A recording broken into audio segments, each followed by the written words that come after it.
Rams house. Welcome into a brand new episode of the Rams Report by Chat Sports. The Los Angeles Rams began their OTAs yesterday in full session. And on today's episode, presented by Prize Picks, we're going to break down some of the narratives the Rams fans should be watching as the Rams get into this. Some things that we're going to be monitoring as OTAs progress and as the Rams go through their offseason activities. So that awaits you on today's show. But before we get to that, we've got to cover a little bit of breaking news in brief here. Tom Pelissero gave us an update on Matthew Stafford's contract. It's a revised deal. We obviously know he had the extension with the Rams, but it came with some new additions and some new revisions to the rest of the contract and some extra layers that Pelissero let us in on around the way that this is going to structure over the next couple of years and what the Rams have done here with Matthew Stafford. And the takeaway, the main takeaway, is cap flexibility is the focus. And like I said, we're going to dive deeper on this a little bit later today. But in brief, what you need to know is the 2029 $100 million base salary year that you've probably heard about is what's known as a dummy year. And we're going to dive into exactly why the Rams did that later today and the cap rules that they're exploiting to take advantage of Matthew Stafford's likely retirement around that time to spread out a dead cap hit. But it gets pretty complicated, so that basically needs to be its own video. But what you need to know is the Rams are making year-to-year decisions around Matthew Stafford. That's where we'll leave it for now. But like I said, we've got a full-length video coming on Matthew Stafford's extension, where we're going to dive in deep on everything that Tom Pelissero told us, because there's a lot of layers to this. Like I said, it's complex. We're going to be talking cap math and numbers. It's going to be very exciting. So make sure you don't miss it because, again, I'm joking about it being exciting. Obviously, it's numbers, but it is very important for the Rams, and it does kind of lay out the structure of Matthew Stafford's future over the next couple of years. So definitely tune in. Make sure you're subscribed, and don't miss our in-depth video on that later today. But we've got some other stuff to talk about before we get into all of that. We've got 4 storylines coming out of OTAs that I really want to monitor, and the number one, the biggest one, I think, the one you just can't get away from, is Ty Simpson's growth. What is Ty Simpson's development looking like in this OTA period? How is he responding to 11 on 11s? How is he performing in NFL 11 on 11s? This guy has 15 games worth of experience. And obviously, while he isn't going to be a factor for the Rams in 2026, he is going to be a huge part of our future. So monitoring his development throughout his first OTAs is going to be, I think, almost inarguably the biggest narrative of this offseason as you go through it. With everything that the Rams have now invested into Ty Simpson, with everything that they've put on his shoulders as the future of this franchise when Matthew Stafford steps away, it almost has to be, no?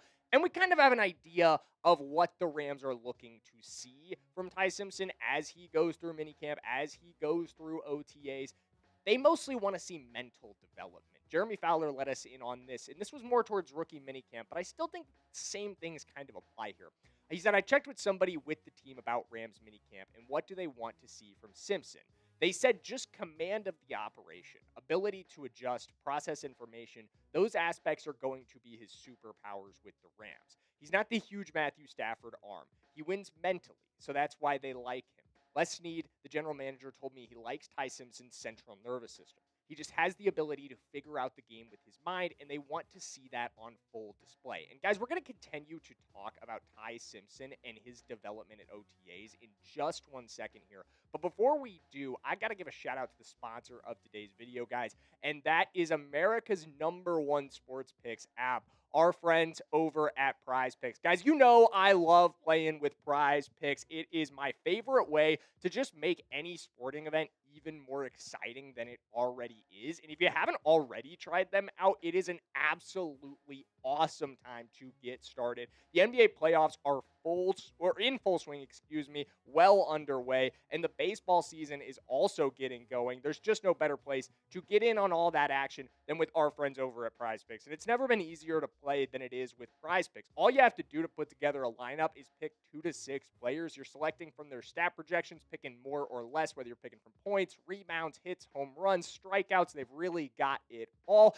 And they also have awesome social features that allow you to easily tailor fade your friends or your favorite creators, including me. I'm on there with Jackson Durham is the username. No spaces on that, just my full first and last name if you want to drop a follow. And you can see all of my latest lineups, including this one that I've got going for Game 6 of the Western Conference Finals. We're going with the more on SGA, and we're going with the more on Victor Wembanyama. So you guys can tail me on this lineup. You can fade me on this lineup. Whatever you do, just do it with our friends over at Prize Picks. And make sure you use our promo code. Download the Prize Picks app today and use code HMA when you play your first $5 lineup to receive $50 in lineups. That's code HMA when you play your first $5 lineup to get an extra $50 in lineups with Prize Picks. The clickable link to download the app is in the comments and the description. As always, thank you to Prize Picks for sponsoring today's video.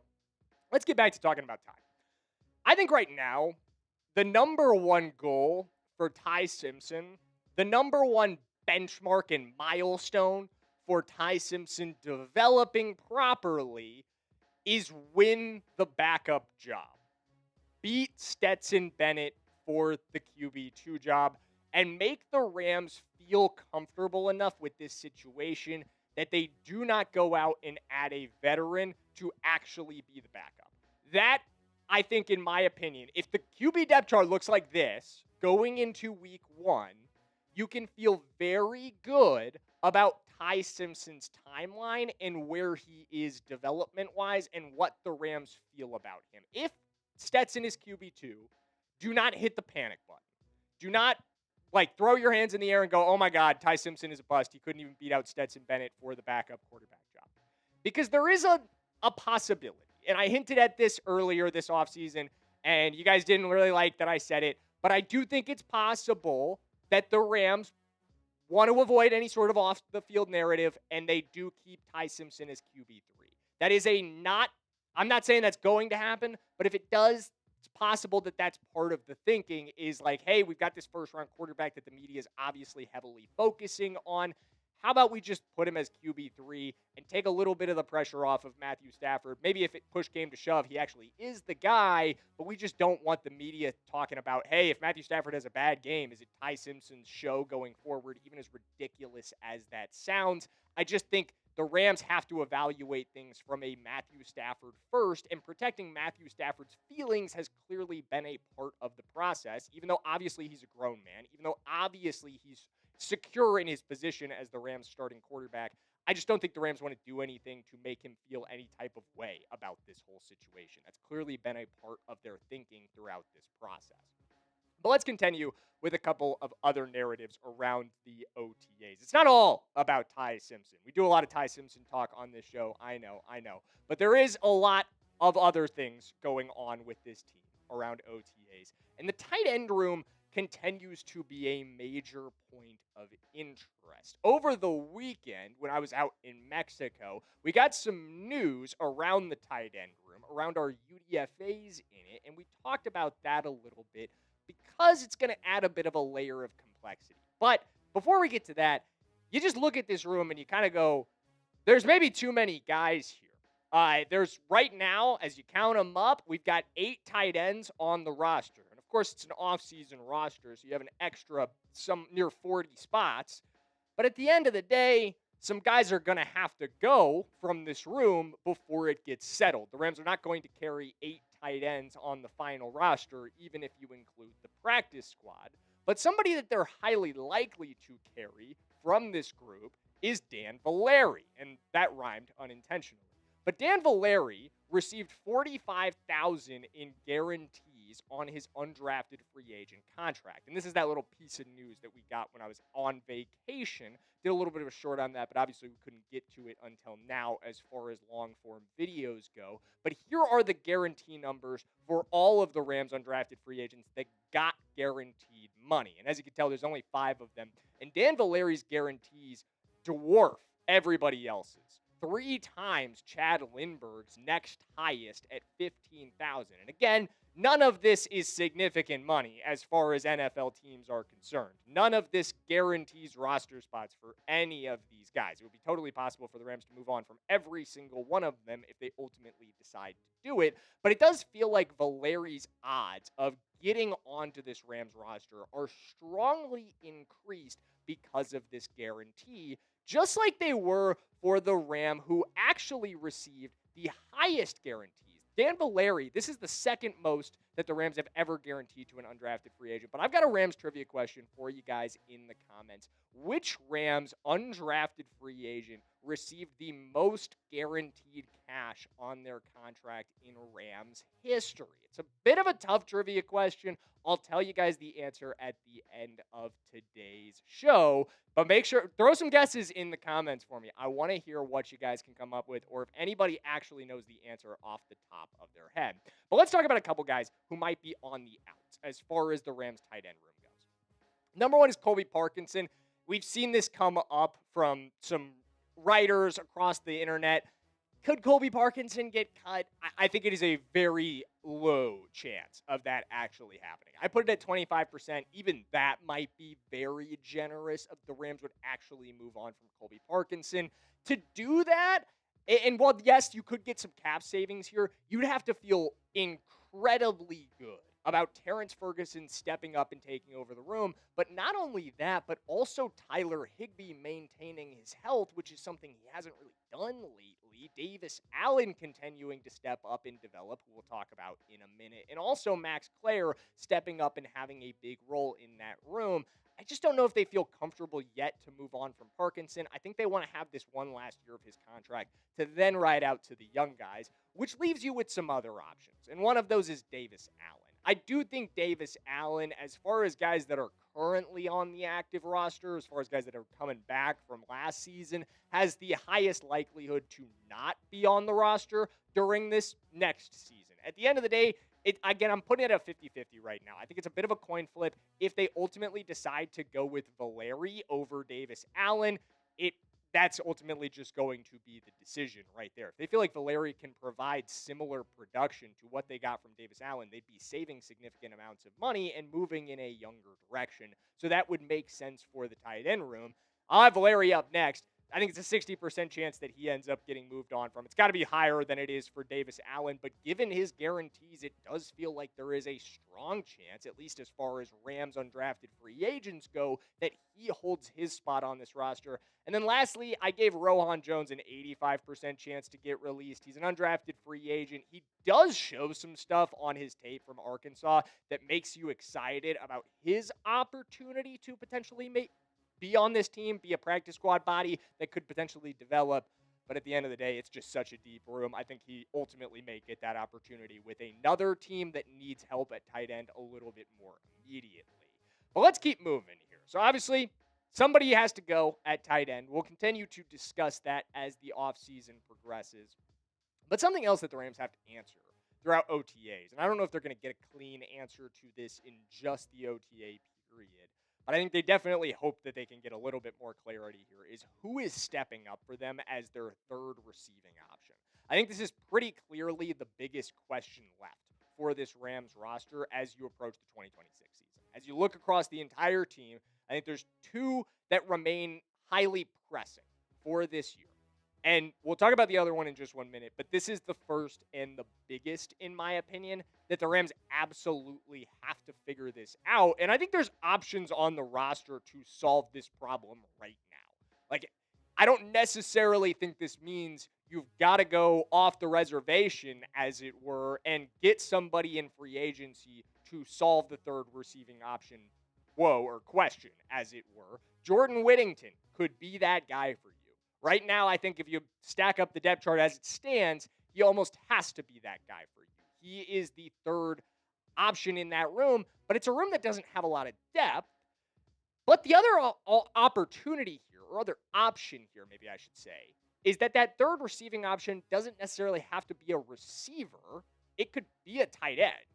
I think there is an outcome in a world here in which the Rams don't really use a third receiver as the third receiving option in this offense, and it's instead one of their primary tight ends, be that Colby Parkinson, Terrance Ferguson, or Tyler Higbee. But I'm certainly hoping that it can be, if it is going to be a tight end, that it can be T. Ferg. I think that's what you have to hope right now. With him being drafted in the second round as early as he was last season, as our first pick in the 2025 NFL draft, I know a lot of people did not get what they were hoping to get from Terrance Ferguson in year one. I think to some degree the Rams didn't get the exact kind of production they were hoping to get from Terrance Ferguson in year one. He was put in big time positions in the playoffs and did not deliver. At the end of the day, he had an opportunity in the NFC Championship game. Catch that ball, we maybe win that game. Doesn't happen. But that cannot be the end of the story here. He has an opportunity to bounce back big time in year two, and Sean McVay is stoked about this dude and what he can be for this Rams team. So I get excited when McVay is that excited about a talent, when McVay is talking about this guy like, hey, he can go all over the formation for us. He can line up out wide. He can line up in the slot. He can line up in line.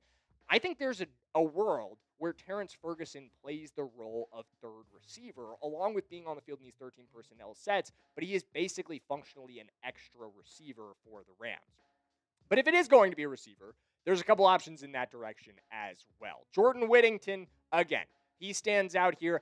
I like his talent. At the end of the day, I think he's dealt with injuries last season that slowed him down from contributing a little bit more towards the end of the year. Obviously, he had that hamstring injury in the playoffs, but I feel like he could have been a bigger part of this offense if that had not been the case. And I want to see the Rams continue to use him a little bit more. I think he's got a lot of talent. I like the frame. I feel like it's something that we're kind of missing outside of Puka and Devontae from this offense. And with Tay's lifespan here no longer being, I guess, you just don't know how long we're going to have Devontae Adams. I think leaning a little bit more on Jordan Whittington, giving him some more opportunities to kind of step up and potentially fill a role. I'm not saying he's going to be the next Devontae Adams, but we need somebody to be that third option. Could it potentially be Jordan Whittington, or could it be Kanate Mupfield, who stepped up big time as a rookie last season? He was one of the bigger surprises of last season, got a decent amount of volume as the year went as far as sixth-round draft picks go.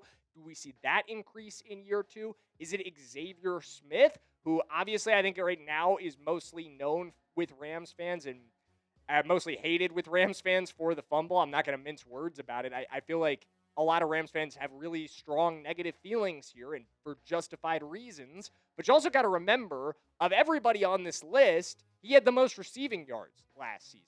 He was the leading producer as far as receiving went, and he was incredibly efficient on work when he was given it down the field as a deep threat for this team. He could absolutely step up. Or lastly, it could be C.J. Daniels, this year's sixth-round draft pick. Does he end up stepping up similar to what Mupfield did last season and becoming that option for the Rams? Again, I want this to be Terrance Ferguson. I think this is his opportunity here. The way Sean McVay has spoken about him, it feels like that's what McVay and what the Rams want to happen here, is for it to click for Terrance Ferguson in year two, for him to ultimately be the guy. But at the end of the day, there's still a number of other guys. If it doesn't click for Terrance Ferguson, you could go in some directions, again, off the reservation, like I talked about. Stephon Diggs, Keenan Allen, Tyreek Hill, Deebo Samuel, all of those guys are still available. We have talked about a lot of them in depth, and if it does seem to be trending in that direction, that the Rams are going to go get somebody in free agency, we will continue to discuss them. But let's talk about one more thing on this video. I know it's getting a little bit long here, so we'll keep this final section brief. But depth at DB. And I have a question mark here, because do we actually have it? I think that remains to be seen as far as the Rams go this offseason. It is the room that they added the most people to this year. Of all of the rooms where they brought in new faces, it is easily the most. And you look at the depth chart here, and you just kind of have some questions about who's going to step up if injuries come up. I love the top end. Let me be entirely clear here. I love the idea of Trent McDuffie, Quentin Lake, Jalen Watson, Cam Kinchens, and Cam Curl being the starting five as far as that room goes. But if injuries were to come up, you're pushing a lot of unknowns into play. Emmanuel Forbes as a starter scares me. Josh Wallace as a starter scares me. Cam Lampkin as a starter scares me. And Nizer Forkurin as a starter scares me. Again, a lot of new faces, a lot of youth in this room. 3 undrafted free agents that have an opportunity to prove themselves. But are they ready to do it? Like, are you ready to have undrafted free agents in the mix if injuries come up? I don't know. If I'm the Rams, I don't want to be in that position where you are 1 or 2 injuries away from starting an undrafted free agent who has never seen the NFL field before. Especially when you have options in free agency. Just like you do at receiver, there are guys available that you could go get here. Kenny Moore is still available. One of the better nickel corners of the early 2020s. Of course, he's not at that level anymore. I'm not trying to say that he is, but he was released by the Colts and absolutely could be picked up to be really solid depth for this room. L'Jarius Sneed. We've seen Jalen Watson beg the Rams to sign L'Jarius Sneed. Post over and over again about how much he wants to see the Rams sign L'Jarius Sneed. And we saw Sneed respond that he is very much willing to be a part of this football team. You can make that one happen in a hurry. Again, is he at the height of his powers anymore? Absolutely not. Very much far from it. But again, serviceable depth here feels like an upgrade over a lot of these undrafted free agents. Rasul Douglas is still on the market. Still a really solid option that's out and available. Marshawn Lattimore, he's coming off an ACL injury, and he might be a little more expensive than some of these other options. So, yeah, a little bit of pause with him, but he is also still available. And lastly, Adoree Jackson played some pretty good football last year for the Philadelphia Eagles at points, and he is still on the market. All 5 of these options, if I'm the Rams, I'm at least calling to find out what the market value is, or at least keeping tabs on them. I understand if the Rams want to go through OTAs and just kind of see. Like, hey, can anybody in this room step up? Can anybody in this room impress us enough that we don't have to go sign Kenny Moore or L'Jarius Sneed or Marshawn Lattimore? But hey, if they don't, you've got to make a move. You cannot have this be the depth of the corner room, and we cannot go into this season the same way we did last year, where there's a glaring issue as far as the corner room goes. Obviously, we upgraded the top end, but it feels like everybody knows the depth isn't there. Just like they knew last season, coming into the year, the corner room wasn't good enough, and the Rams didn't do anything to address it. I really hope that this season they don't do the same thing. If the depth you see at OTAs is not good enough, if the guys on the roster right now are not there and ready to step up if injuries come up, go out and get somebody. There are plenty of names to be had. All right, guys, like I said, we've got another video coming later today, diving deep on Matthew Stafford's contract, so make sure you are subscribed to not miss that thing, but we will see you when that one comes. That's going to do it for today's episode of the Rams Report, and I'll see you guys later.